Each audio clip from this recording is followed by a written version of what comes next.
nós precisamos de uma peça de lagarto, que eu tenho uma aqui que está limpíssima, sem nervo e sem gordura, e nós vamos refogar e cozinhar na panela de pressão. Eu vou colocar no fundo da panela umas 3 colheres de sopa de azeite, mas você pode usar óleo de sua preferência. Vou esperar que esquente um pouquinho. Enquanto isso, vou falar uma dica muito importante. Essa receita, além de você ter o lagarto, a carne, você ainda vai ganhar de brinde o caldo, porque você precisa temperar bem a água do cozimento.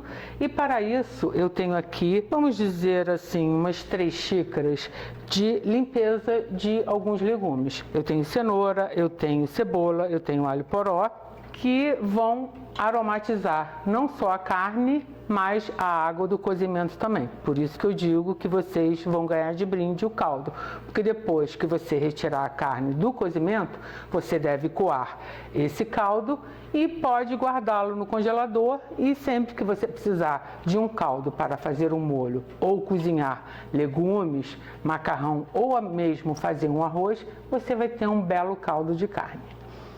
Bom, o azeite já deve estar no ponto. Eu aqui tenho meio quilo de lagarto.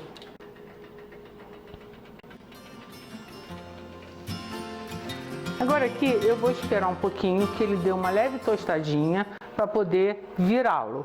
Na realidade, essa tostada vai ser mais um truque que você pode fazer para que o seu caldo fique mais saboroso, porque quando ele for tostar, ele vai grudar no fundo. Quando você jogar uma cachaçinha, você vai deglaçar a panela e toda essa sujeirinha que for liberada vai passar para a água e dar um sabor maravilhoso. Bom, vamos ver se a carne está no ponto.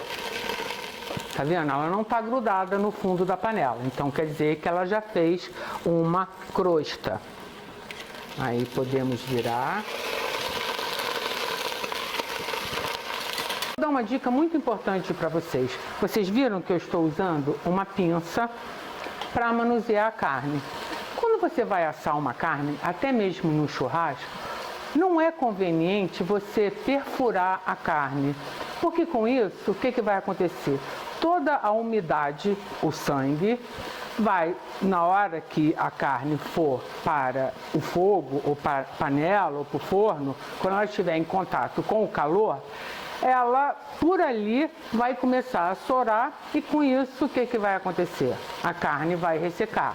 Então, essa é uma dica muito importante. Aquelas ideias de que a carne tem que ser furada para absorver o tempero, não é verdade. O cozimento e os temperos que você for utilizar é que vão ser os responsáveis para que a sua carne tenha o sabor. Bom, vamos ver aqui.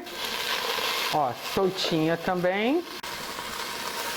Esse lado deve estar um pouquinho mais douradinho, porque a panela já estava mais quentinha. Ah, viu? Mas não tem problema. Então agora vamos deglaçar com a cachaçinha. Tome cuidado. No meu caso, o meu fogão não tem chama, mas caso você estiver fazendo no fogão que tenha chama, cuidado quando você for fazer isso para evitar que possa pegar fogo e te machucar. Não se preocupe, porque conforme você coloca a cachaça e ela começa a evaporar, vai uma parte do álcool. E no cozimento, a outra parte também vira, por ser etílico, ela evapora. Então, não tem problema. O que vai ficar aqui, mesmo na panela, é só o sabor maravilhoso dessa cachaçinha. Que, por sinal, é uma cachaçinha orgânica que eu ganhei divina. Vou adicionar os meus legumes, quer dizer, a limpeza e as cascas, porque na realidade aqui não tem legume nenhum. As cenouras. Aqui tem alho poró. O meu aipo, com esse calor que tem dado, coitadinho, ele morreu. Aqui eu tenho 3 dentes de alho que eu lavei bem e estou usando a casca. Eu cortei ao meio, que é para ajudar ele a liberar também o sabor. Aqui.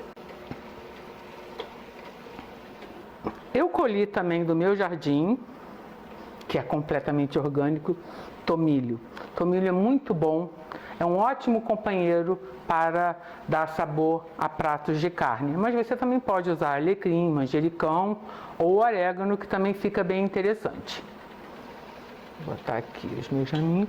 Aqui eu tenho talos de salsinha. São neles que está a maior concentração do sabor da salsinha. Você pode usá-los sem problema, mas no caso das folhas da salsinha, elas só devem ser adicionadas no final, por elas serem ricas em água e elas vão murchar e realmente o sabor no cozimento vai embora, mas nos talinhos não. Vou botar os talinhos aqui.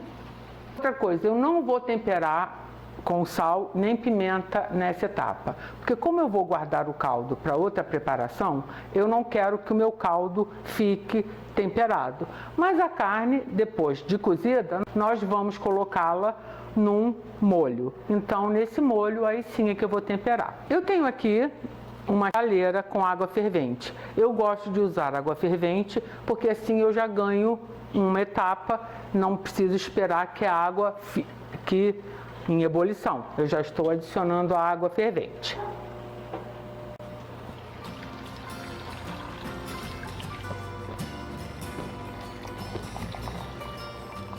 Eu sempre gosto de deixar uma margem de aproximadamente uns 2 dedos acima do que eu estou cozinhando na panela de pressão, para evitar qualquer acidente.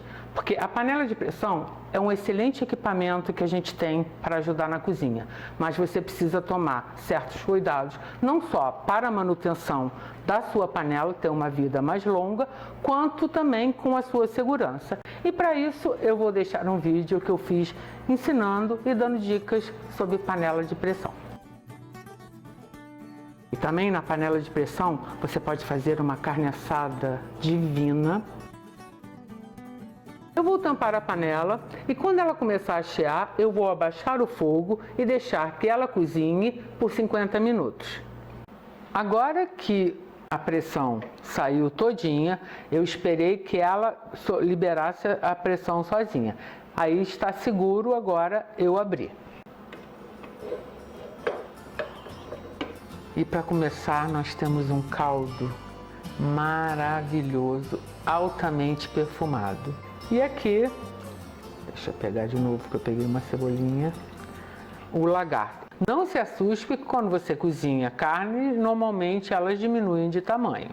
O caldo, como eu comentei anteriormente, eu vou coar, colocar em forminhas de gelo e vou congelar. Quanto à carne, eu vou esperar que ela esfrie um pouco, vou envolver com plástico filme e vou levar ao congelador para que ela fique bem firme, porque essa é outra dica, para que eu possa cortar em fatias bem fininhas.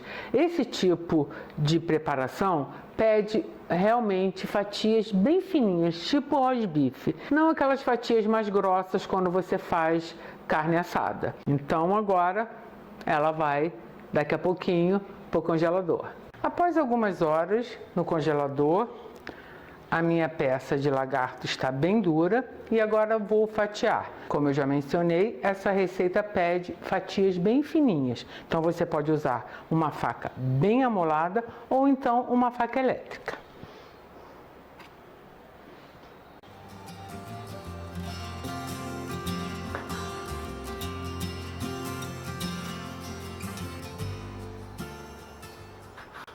Vocês podem ver, ela congelada, a gente consegue cortar as fatias bem fininhas e assim ela fica mais suculenta, porque na hora que nós formos adicionar o molho e os outros ingredientes para dar sabor, ela vai absorver e vai ficar bem macia. Uma delícia!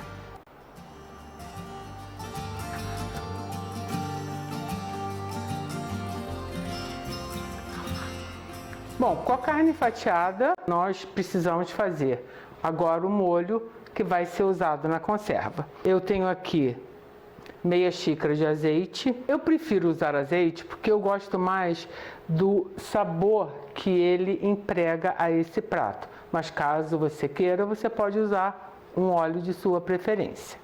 Então vamos colocar aqui. Vou adicionar a mesma quantidade, ou seja, meia xícara de vinagre. Eu vou usar aqui uma mistura de sal temperado com pimenta, ervas e flores. Mas você pode usar pimenta, sal ou só sal.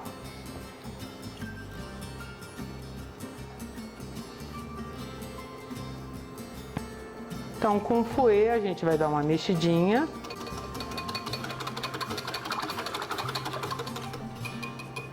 Pronto.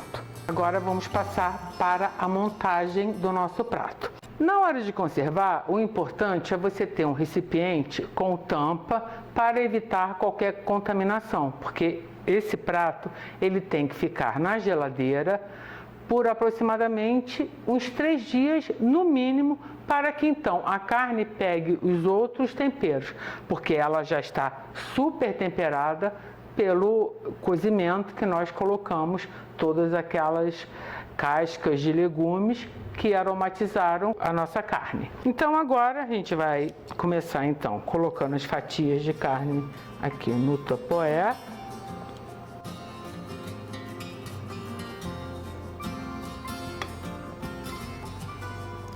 Aí a gente pega o molho, mistura mais um pouquinho.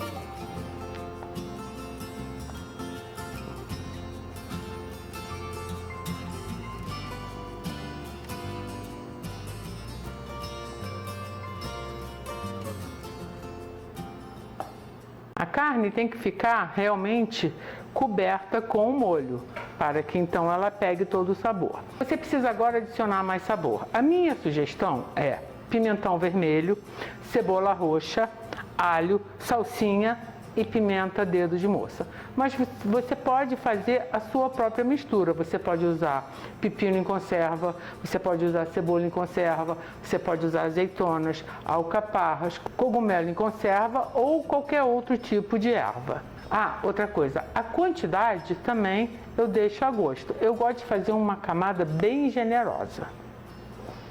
Ah, mais uma coisa.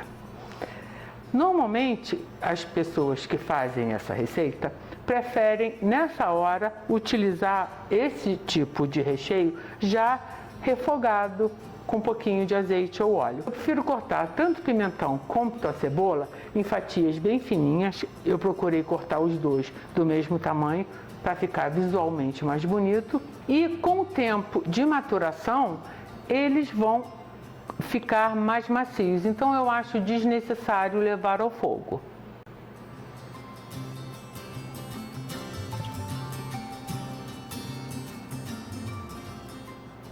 Eu tenho aqui uma cebola roxa que eu fatiei igual ao pimentão, mas se você não quiser usar cebola roxa ou não achar, você pode usar a cebola branca sem problemas. Ah, nesse caso você não precisa deixar a cebola de molho em água fervente, porque como ela vai maturar, toda a acidez que ela tiver não vai mais aparecer na receita.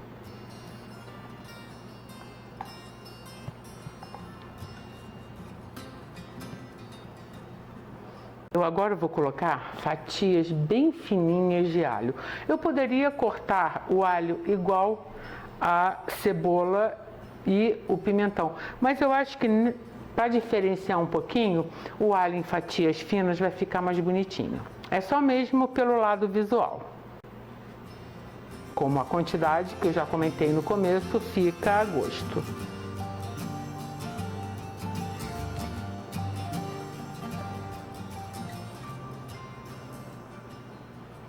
Aqui eu tenho uma xícara de salsinha picada com o talo, porque é no talo onde está a maior concentração de sabor. E essa salsinha é completamente orgânica, porque eu colhi do meu jardim.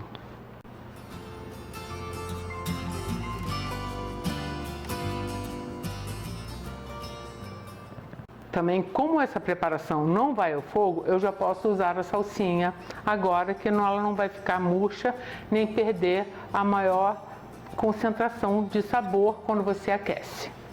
A pimenta, dedo de moça, eu retirei as sementes, cortei bem picadinho. Agora eu vou usar as minhas mãos para polvilhar. Você, se fizer isso também e não estiver usando luvas, tome cuidado depois para não passar nos olhos nem na boca, para evitar queimaduras.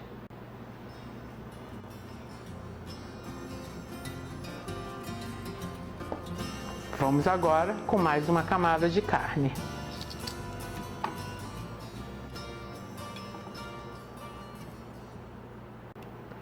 Toda vez que você for adicionar mais molho, procure mexer, porque ele acaba decantando, separando principalmente o azeite do vinagre.